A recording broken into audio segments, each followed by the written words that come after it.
The APD Region 1 Criminal Investigations Division, APD Financial Crimes, Patrol Units, the Travis County Parks Police, and the City of Austin Parks and Recreation Department to build a proactive enforcement operation regarding the ongoing vehicle burglaries occurring at Austin Parks.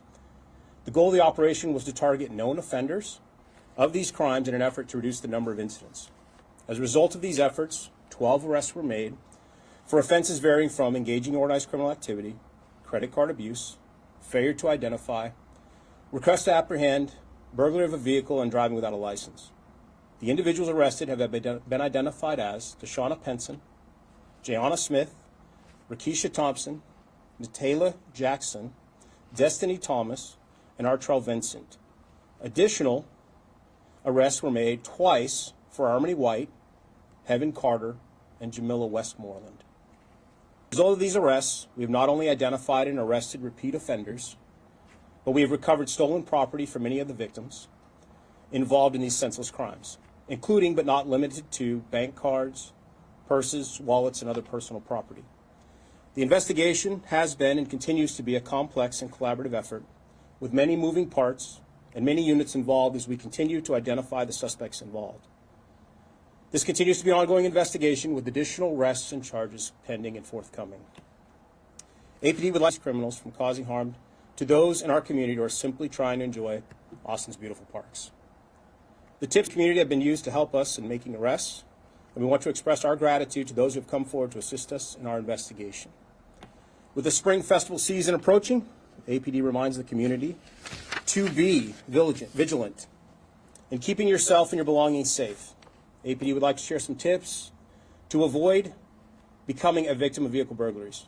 Number one, always lock your doors. Ensure your vehicle doors and windows are securely locked, even if you're only leaving for a short period. Number two, hide your valuables. Keep any valuables out of sight. Secure them in a trunk, secure them somewhere where they cannot be seen, or better yet, take them with you or leave them at home. Park in well-lit areas. Whenever possible, park in well-lit, populated areas. Thieves are less likely, not 100%, but are less likely to target vehicles in locations with high visibility and foot traffic. Use anti-theft devices. Consider investing in steering wheel locks, alarms, or GPS tracking devices to deter potential thieves and assist with the recovery of property if you are victimized. Be aware of your surroundings. Stay vigilant and aware of your surroundings when parking or returning to your vehicle, and report any suspicious activity.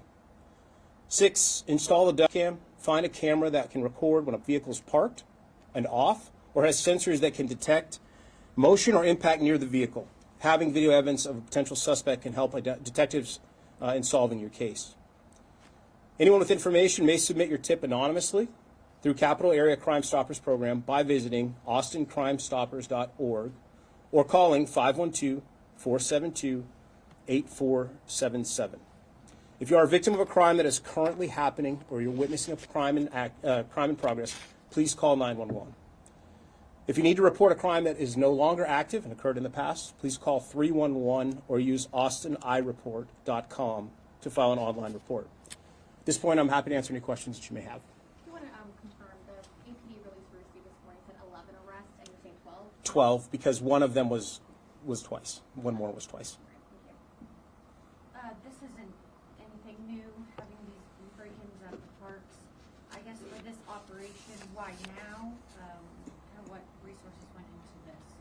So resources would be the key word, right? Everybody knows resources are an issue for us right now, our staffing levels. What we're doing is we're trying to prioritize crimes as they're occurring. In this particular situation, we did have knowledge about these cases. Vehicle burglaries are very hard to detect. It's a lot of timing and just opportunity and a lot of resource allocation. What happened in this particular situation was Patrol did a great job, responded to a case of Mount Bonnell, and made an arrest of Harmony White. At that point, we had obtained actionable intelligence. And at that point, as investigators, myself and Detective Garcia were able to get involved, dig further into the cases, and start finding out who are our main co-conspirators, what charges are pending for them, what cases can we resolve. And then we started to target those individuals. Rather than sitting and waiting and hoping that people would show up at a particular park at a particular time, we took a proactive enforcement action. It seems these people were known to y'all, or they have priors. I guess that would be, I don't know. So can it be frustrating when you know these people and they're out again, doing it again and again? I would say you kind of answered that question yourself, right? It's absolutely frustrating for us and for the public. But what we're going to focus on as investigators and as officers is doing our job. Our job includes responding to the scenes of the crime, collecting the evidence, gathering the evidence necessary to pursue charges when appropriate, filing arrest warrants, filing search warrants to recover stolen property and link suspects to particular crimes. And we're going to make our arrests, we're going to prepare our reports, and the rest is out of our hands. Back in February, the first arrest was made, and at that time I was told that it wasn't a trend or a rising crime. Is that still the case? I'm sorry, you were told what? That it wasn't a rising crime or a trend, it was just something that was simply on the radar. Is that still the case? I would say at this point you have different information that would lead you to believe it was in fact a group of co-conspirators working together as a large criminal enterprise. We've made these 12 arrests. We're aware there's at least 2 or 3 dozen people involved in these crimes, so we're going to continue to pursue those individuals. So is this a trend going on in Austin right now? I would call that a trend, would you? Seems fair, right? So then, are you guys looking for more people outside of the co-conspiracy here? I mean, what's kind of the next steps from here after you guys get all the people that you're particularly looking for right now? So it's going to depend on how the dynamics of the investigation continue, right? So what we have involved in these cases, everybody's aware that there's vehicle burglaries, right? But additionally, on top of the vehicle burglaries, they're then taking those stolen cards and conducting financial crimes, fraudulent purchases, right? So this spider web just continues to grow. We're going to continue to work on actionable intelligence as it arises. One arrest may lead us to another individual. One seizure may lead us to another. All we can do is continue to follow the evidence. Can you talk about some of the notable parts that this is occurring in, so people in the community can be, mindful about some of those tips that you were mentioning earlier? I mean, I would say use those tips at every park. I know I'm not as familiar with all the exact stats and where they came from, but I know obviously Mount Bonnell was very popular. The 360 Bridge at Pennybacker was very popular. Emma Long Park. There are any number of parks, Bull Creek, where essentially wherever there's a large gathering of individuals who are walking away from their cars, they're parking in a concentrated area and then walking away from their vehicles, that's where they're going to target. Sorry, go ahead. Cameras were used to either a victim snapped a photo of a license plate or a vehicle. I think that happened maybe twice, and then another one was some sort of camera.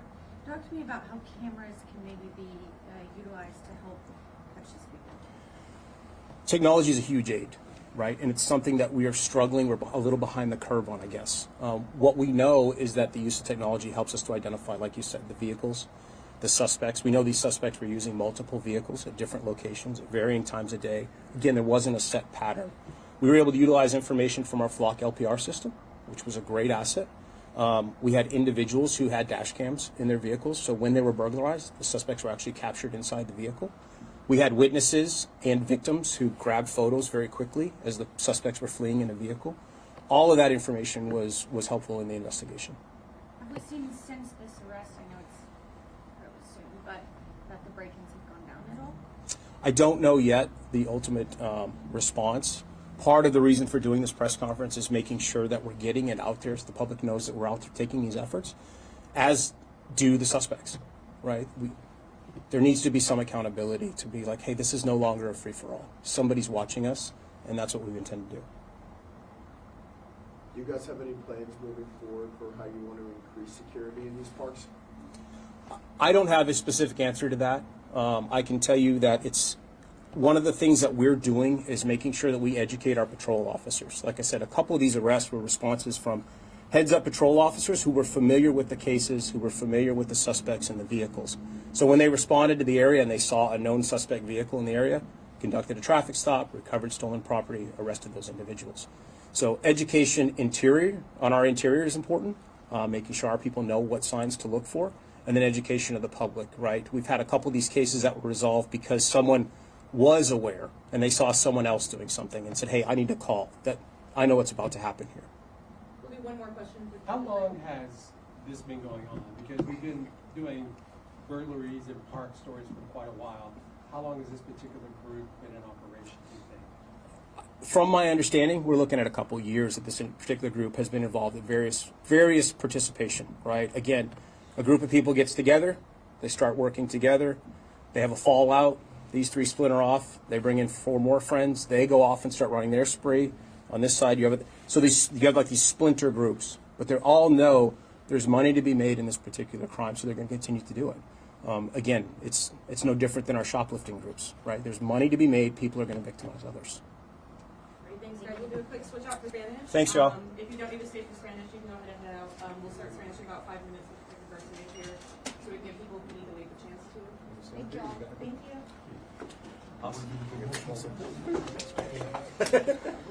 You have 5 minutes. Appreciate it, y'all. Thank you. Thank you.